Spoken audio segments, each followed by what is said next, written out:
ಈಗ ಗಿಲ್ಲಿಯವರ ಕ್ರೇಜ್ ಅಂತೂ ಸಿಕ್ಕಾಪಟ್ಟೆ ಹೈಪಲ್ಲಿದೆ. ಬಿಗ್ ಬಾಸ್ಗೆ ಹೋದ್ಮೇಲಂತೂ ಕೂಡ ಸಾಕಷ್ಟು ಚರ್ಚೆ ಆಗ್ತಾ ಇದ್ದಾರೆ. ಯಾವ ಸೋಷಿಯಲ್ ಮೀಡಿಯಾದಲ್ಲಿ ಯಾವುದೇ ಕಮೆಂಟ್ ನೋಡಿದ್ರು ಕೂಡ ಗಿಲ್ಲಿ ಗೆಲ್ಲಬೇಕು ಅಂತ ಹೇಳ್ಬಿಟ್ಟು.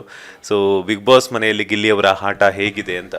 ಇಲ್ಲಿ ಬಿಗ್ ಬಾಸಲ್ಲಿ ಗಿಲ್ಲಿಯವ್ರ ಆಟ ಹೇಗಿದೆ ಅಂತ ಹೇಳಿದ್ರೆ ನೀವು ಹೇಳ್ದಂಗೆ ಸೋಷಿಯಲ್ ಮೀಡಿಯಾದಲ್ಲೇ ಗೊತ್ತಾಗುತ್ತಲ್ಲ ಸರ್. ಅವನು ಒಂದೇ ಒಂದು ಲೈನ್ ಹೇಳಬೇಕು ಅಂತ ಹೇಳಿದ್ರೆ ಗಿಲ್ಲಿ ಬಗ್ಗೆ, ಅವನು ಬಿಗ್ ಬಾಸಲ್ಲಿ ಆಟ ಆಡ್ತಿದ್ದೀನಲ್ಲ, ಇದೊಂದು ಒನ್ ಮ್ಯಾನ್ ಶೋ ಅಂತ ಸುಮಾರು ಜನ ಕಮೆಂಟ್ ಆಗ್ತಾರೆ. ನಿಜ ಅದು.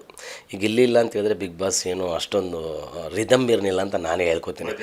ಹೌದು, ಮಜಾ ಇರಲಿಲ್ಲ. ಅದ್ರ ಜೊತೆಗೆ ಇನ್ನೊಂದೇನಾಗುತ್ತೆ ಅಂತ ಹೇಳಿದ್ರೆ, ಗಿಲ್ಲಿ 3 ತಿಂಗಳು 4 ತಿಂಗಳು ಒಳಗಡೆ ಇರಬೇಕಾದ್ರೆ ಅದು ಸಾಮಾನ್ಯ ಅಲ್ಲ ಸರ್. ಮೈಂಡ್ ಸೆಟ್ಗಳೆಲ್ಲ ಚೇಂಜ್ ಆಗುತ್ತೆ. ಆಮೇಲೆ ತುಂಬ ಪೇಷನ್ಸ್ ಬೇಕಾಗುತ್ತೆ. ಅವನು ಎಲ್ಲ ಮ್ಯಾನೇಜ್ಮೆಂಟ್ ಮಾಡ್ಕೊಂಡು ಆಡ್ತಾರಲ್ಲ, ಅದು ವೆರಿ ಗ್ರೇಟ್. ಆಮೇಲೆ ಯಾರ ಮನಸ್ಸಿಗೂ ನೋವು ಮಾಡಿದಿರೋಂಥ ವ್ಯಕ್ತಿ ಗಿಲ್ಲಿ. ಯಾರ ಮನಸ್ಸು ನೋವು ಮಾಡಿದ್ದಾನೆ. ಅಕಸ್ಮಾತ್ ನೋವು ಆದರೂ ಇಮಿಡಿಯೇಟ್ ಮಲಗಬೇಕಾದಾಗ ಹೋಗಿ ಅವ್ರ ಹತ್ರ ಹೋಗಿ ಕ್ಷಮೆ ಕೇಳ್ತಾನೆ, ಕೈ ಮುಗಿದ್ಬಿಟ್ಟು ತಪ್ಪಾಯ್ತಣ್ಣ ಅಂತ. ಸೊ ಅಂಥ ದೊಡ್ಡ ಮನಸ್ಸಿರೋಂಥ ವ್ಯಕ್ತಿ ಅವನು. ಸೊ ಹಾಗಾಗಿ ಕನಿಷ್ಠ ಪಕ್ಷ ನಾನು ಹೇಳ್ತಿದ್ದೀನಿ, ಗೆಲ್ಲೇಬೇಕು ಅಂತ ನನ್ನ ಒಂದು ಅಭಿಪ್ರಾಯ. ಗೆಲ್ಲಬೇಕು ಅವನು. ಎಸ್, ಈಗ ಬಿಗ್ ಬಾಸ್ ಮನೇಲಿ ಏನಂತಂದರೆ ಒಂದಷ್ಟು ಜನ ಮಾತನಾಡ್ಕೊಳ್ತಿರ್ತಾರೆ. ಹೆಂಗಪ್ಪ ಪ್ರತಿ ಸಲ ಏನೋ ಒಂದು ಮಾತಾಡ್ತಿರ್ತಾರೆ, ಮಾತು ಅಂತ ಆಡ್ತಾ ಇರ್ತಾರೆ ಅಂತ ಹೇಳ್ಬಿಟ್ಟು. ನಿಮಗೆ 7 ವರ್ಷಗಳ ಒಂದು ಫ್ರೆಂಡ್ಶಿಪ್ ಜರ್ನಿಯಲ್ಲಿ ನಿಮಗೆ ಏನೋ ಗುರು ಇಷ್ಟೊಂದು ಮಾತಾಡ್ತಾನೆ ಅಂತ ಏನು ಯಾವತ್ತಾದರೂ ಅನಿಸಿದ್ಯಾ ಆ್ಯಸ್ ಎ ಫ್ರೆಂಡ್ ಆಗಿ ನಿಮಗೆ ಅಂತ? ಇಲ್ಲ, ನನಗೆ ಒಂದು ಸರಿ ನಾವೆಲ್ಲ ಅಗ್ರಿಮೆಂಟ್ ಮಾಡ್ಕೊಂಡಿದ್ವಿ. ಯಾವ ಥರ ಅಗ್ರಿಮೆಂಟು ಅಂತ ಹೇಳಿದ್ರೆ, ಮಾಮೂಲಿ ಪೇಪರ್ ಮೇಲೆಲ್ಲ ಬರೀ ನಾವಿಬ್ಬರೇ ಅಗ್ರಿಮೆಂಟ್ ನೋಡಿ, ನಾವು ಲವ್ ಬಗ್ಗೆ ಮಾತಾಡೋಂಗಿಲ್ಲ, ಹುಡುಗಿರ ಬಗ್ಗೆ ಮಾತಾಡಬಾರ್ದು. ಇವೆರಡು ಅಗ್ರಿಮೆಂಟ್ ಮಾಡ್ಕೊಂಡ್ವಿ ಫಸ್ಟು. ನಾನು ಅಲ್ಲಿ ಲವ್ ಮಾಡಿದ್ದೀನಿ, ನಾನು ಹಂಗೆ ಲವ್ ಮಾಡಿದ್ದೀನಿ, ಹಿಂಗೆ ಇದು ಮಾತಾಡಬಾರ್ದು. ಯಾಕೆ ಅಂತ ಹೇಳಿದಾಗ, ನಾವು ಅದನ್ನು ಮಾತಾಡ್ತೀವಿ ಅಂದಾಗ ಲೂಸ್ ಟಾಕ್ ಆಗುತ್ತೆ. ನನ್ನ ಲೈಫಲ್ಲಿ ಹಂಗಿತ್ತು ಹಿಂಗಿತ್ತು ಇದೇನು ಮಾತಾಡಬಾರ್ದು ಅಂತೇಳಿ ಅಗ್ರಿಮೆಂಟ್ ಆಗುತ್ತೆ.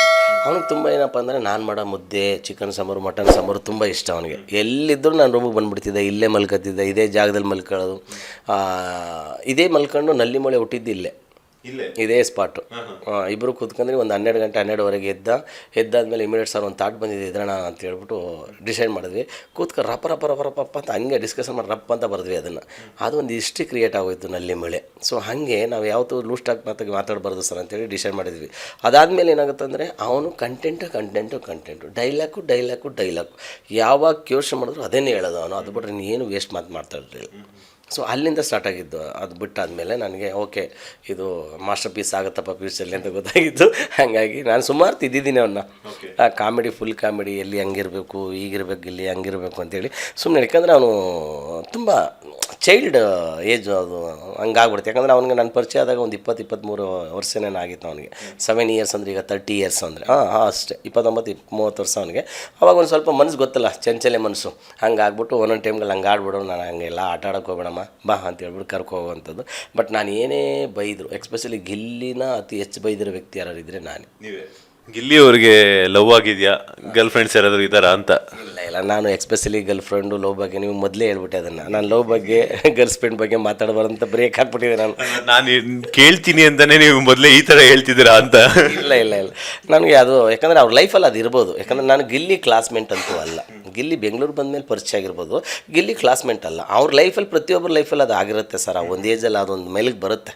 ಅದೊಂದು ಏನೋ ಹೇಳ್ತಾರಲ್ಲ, ಆ ಥರದ್ದೊಂದು ಅನುಭವಗಳಾಗುತ್ತೆ. ಅದಾಗಿರ್ಬೋದು. ಬಟ್ ನನ್ನ ಹತ್ರ ಏನೋ ಜಾಸ್ತಿ ಶೇರ್ ಮಾಡ್ಕೊಳ್ಳಲ್ಲ. ಶೇರ್ ಬರ್ಬೇಕಾದ್ರೂ ನಾನು ಅದು ಹೇಳಿದ್ದೀನಿ, ಇದೆಲ್ಲ ಮಾತಾಡ್ಬಾರ್ದಮ್ಮ ನೀನು ಅಂತ. ಯಾಕಂದರೆ ಅವ್ನು ಒಂದು ಸ್ವಲ್ಪ ನಾನು ಕೇಳ್ತೀನಿ ಅಂತ ಗೊತ್ತಾದರೆ ಇಷ್ಟು ಹೇಳ್ಬಿಡ್ತಾನೆ. ಹಾಗಾಗಿ ಅದನ್ನು ಮೊದಲೇ ಅಗ್ರಿಮೆಂಟ್ ಬಿಟ್ಬಿಟ್ಟಿದ್ದೀನಿ ನಾವು. ಸೊ ಆ ಥರ ಗಿಲ್ಲಿ ಒಂದಮೇಲೆ ನಾನು ಎಲ್ಲೋ ಒಂದು ಕಡೆ ನನಗೆ ಗಿಲ್ಲಿ ಅನ್ನೋದಕ್ಕಿಂತ ಹೆಚ್ಚಾಗಿ ಅವನು ಎಲ್ಲರೂ ಗಿಲ್ಲಿ ನಟ ಅಂತಾರೆ. ನಾನು ಹೇಳೋದೇನು ಹೇಳಿ, ಒಳ್ಳೆ ನಟ, ನನ್ನ ಗೆಳೆಯ ಒಳ್ಳೆ ನಟ. ಈಗ ಬಿಗ್ ಬಾಸ್ನಲ್ಲಿ ಏನಂತಂದರೆ, ಗಿಲ್ಲಿ ಅವರಿಗೆ ಒಂದಷ್ಟು ವರ್ಗ ಇಷ್ಟಪಡ್ತಾರೆ, ಇನ್ನೊಂದಷ್ಟು ವರ್ಗ ಇಷ್ಟಪಡಲ್ಲ. ಬಿಕಾಸ್ ಯಾಕೆಂತಂದರೆ, ಒಂದು ಕಾಮಿಡಿ ಮಾಡ್ತಿದ್ದಾರೆ ಅಂತಂದರೆ ಇಡೀ ಕರ್ನಾಟಕ ನಗುತ್ತೆ ಅವ್ರ ಕಾಮಿಡಿಗೆ. ಬಟ್ ಕೆಲವೊಂದು ಸಲ ಏನಾಗುತ್ತೆ ಅಂದರೆ, ತುಂಬ ತೀರಾ ಪರ್ಸ್ನಲ್ ವಿಚಾರಗಳಲ್ಲಿ ಕಾಮಿಡಿ ಮಾಡ್ತಾರೆ ಅಂತ ಒಂದು ಸುದ್ದಿ ಇದೆ. ನಿಮ್ಮ ಗಮನಕ್ಕೂ ಬಂದಿರುತ್ತೆ ಅದು. ಸೊ ಆ ಥರ ಅಂದಾಗ ಯಾಕಪ್ಪ ಎಲ್ಲೋ ಒಂದು ಕಡೆ ಅನಿಸುತ್ತೆ ನಿಮಗೂ, ತುಂಬ ತೀರಾ ಪರ್ಸ್ನಲ್ ಆಗಿ ಕಾಮಿಡಿ ಮಾಡಿದ್ರೆ ಅವರ ವೈಯಕ್ತಿಕ ಜೀವನದಲ್ಲಿ ಒಂದಷ್ಟು ಸನ್ನಿವೇಶಗಳಿರುತ್ತೆ, ಅದನ್ನೆಲ್ಲ ತೊಗೊಂಡು ನಾವು ಕಾಮಿಡಿ ಮಾಡಬಾರ್ದು ಅನ್ನೋವಂಥದ್ದು? ಇಲ್ಲ ಸರ್, ಈಗ ಆ ಬಿಗ್ ಬಾಸ್ ಅನ್ನೋದೇ ಒಂದು ಎಂಟರ್ಟೈನ್ಮೆಂಟ್ ಸರ್, ನಾನು ಹೇಳ್ಕೊಳ್ಳೋದು. ಆಮೇಲೆ ಇನ್ನೊಂದೇನಪ್ಪ ಅಂದರೆ, ಅವ್ನು ಕಾಮಿಡಿ ಮಾಡ್ತಾನೆ. ಅವ್ನು ಮಾಡೋದ್ರಿಂದ ಕೆಲವ್ರ ಮನಸ್ಸಿಗೆ ನೋವಾಗಿದೆಯೋ ಅಥವಾ ನೋವಾಗಿದಿರೋದೋ ಗೊತ್ತಿಲ್ಲ. ನೀವು ಫಸ್ಟೇ ಹೇಳಿದ್ರಿ ಕೆಲವರಿಗೆಲ್ಲ ಬೇಜಾರಾಗೋ ಥರ ಮಾತಾಡ್ಬಿಡ್ತೀನಿ ಅಂತ. ಇಡೀ ವರ್ಲ್ಡಲ್ಲಿ ಹೋಗಿ ನೀವು ಎಲ್ಲರಿಗೂ ಇಷ್ಟ ಆಗೋಂಥ ಒಬ್ಬ ಮನುಷ್ಯನ ತೋರಿಸಿ ನೋಡೋಣ. ಇಡೀ ಜಗತ್ತಲ್ಲಿ ಎಲ್ಲರಿಗೂ ಇಷ್ಟ ಆಗಬೇಕು ಆ ಮನುಷ್ಯ ತೋರಿಸಿ. ಯಾರನ್ನಾರು ಹೋಗಲಿ, ಎಲ್ಲರಿಗೂ ಇಷ್ಟ ಆಗೋದು ಇವ್ರು ತೋರಿಸಿ, ಸಾಧ್ಯನೇ ಇಲ್ಲ. ಕೆಲವ್ರಿಗೆ ಅದು ಇಷ್ಟ ಆಗುತ್ತೆ, ಕೆಲವ್ರಿಗೆ ಇಷ್ಟ ಆಗೋದಿಲ್ಲ. ಆದರೆ ಬಿಗ್ ಬಾಸಲ್ಲಿ ಇರೋಂಥವ್ರಿಗೆ ಮಾತ್ರ ಇಷ್ಟ ಆಗೋಲ್ಲ, ಹೊರಗಡೆಯವ್ರಿಗೆ ತುಂಬ ಇಷ್ಟ ಆಗ್ತಾನೆ ಅವನು. ಕರೆಕ್ಟಾ? ಯಾಕಂದರೆ ಬಿಗ್ ಬಾಸಲ್ಲಿ ಶೋ ಇಲ್ಲಿರೋರು ಅವನನ್ನು ತೊಳೆದು ಇನ್ನೊಬ್ರು ಬರಬೇಕು, ಇವ್ರನ್ನ ತೊಳೆದು ಅವನು ಬರಬೇಕು ಅಂತ. ಕರೆಕ್ಟ್ ಅಲ್ವಾ? ಸೊ ಈಗಿದ್ದಾಗ ಏನಾಗುತ್ತೆ, ಆ ಥರದ್ದು ಒಂದು ಮನಸ್ಥಿತಿಗಳೆಲ್ಲ ಆಗುತ್ತೆ. ಆ ಥರ ಮನಸ್ಥಿತಿಗಳಾದರೆ ಅದನ್ನು ಬ್ಯಾಲೆನ್ಸ್ ಮಾಡಿ ಆಡ್ತಾನೆ ಗಿಲ್ಲಿ. ಸೊ ಆ ತಾಕತ್ತು ಗಿಲ್ಲಿಗಿದೆ. ಗಿಲ್ಲಿ ಅವರಿಂದ ಕಾವ್ಯ ರಕ್ಷಿತಾ ಅದ್ರ ಜೊತೆಗೆ ಇನ್ನೊಂದಷ್ಟು ಜನ ಮೈಲೇಜ್ ತಗೊಂತಿದ್ದಾರೆ ಅಂತ ಸುದ್ದಿ ಇದೆ. ಬಿಕಾಸ್ ಯಾಕಂದ್ರೆ ಗಿಲ್ಲಿ ಇದ್ರೇನೆ, ಗಿಲ್ಲಿ ಅವ್ರ ಜೊತೆಗಿದ್ರೆ ಗಿಲ್ಲಿ ಫ್ಯಾನ್ಸ್ ಎಲ್ಲ ನಮಗೂ ವೋಟ್ ಹಾಕ್ತಾರೆ ಅಂತ ಹೇಳ್ಬಿಟ್ಟು. ನಿಜನಾ ಅದು ಅಂತ? ಖಂಡಿತ ನಿಜ ಸರ್, ಖಂಡಿತ ನಿಜ. ಯಾಕೆ ಹೇಳ್ತೀನಿ ಅಂತ ಹೇಳಿದ್ರೆ, ಇವತ್ತು ಎಲ್ಲಿಂದ ಎಲ್ಲಿಗಾರ ಹೋಗಿ ಒಬ್ಬ ಹೀರೋ ಯಾವುದೇ ದೊಡ್ಡ ಸಿನಿಮಾ ಮಾಡಿದ್ರು ಕಾಮಿಡಿ ಬಂದಾಗ ಎಷ್ಟು ಜನ ನಗ್ತಾರಲ್ಲ. ಸೊ ಆ ಥರ ಇವನು ಒಂಥರ ಮೈಲೇಜ್ ಕೊಡೋ ಅಂಥ ಒಂದು ಬೈಕ್ ಇದ್ದಂಗೆ ಗಿಲ್ಲಿ. ಹಾಗಾಗಿ ಎಲ್ಲರೂ ಅವ್ರ ಜೊತೆ ಕ್ಲೋಸ್ ಇರ್ತಾರೆ.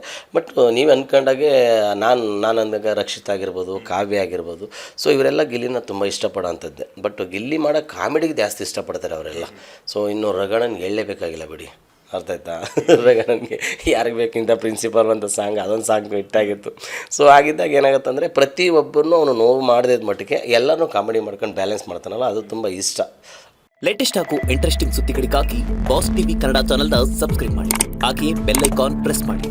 ಇದರ ಜೊತೆಗೆ ಫೇಸ್ಬುಕ್, ಇನ್ಸ್ಟಾಗ್ರಾಮ್, ಎಕ್ಸ್ನಲ್ಲೂ ಮಿಸ್ ಮಾಡದೆ ಫಾಲೋ ಮಾಡಿ.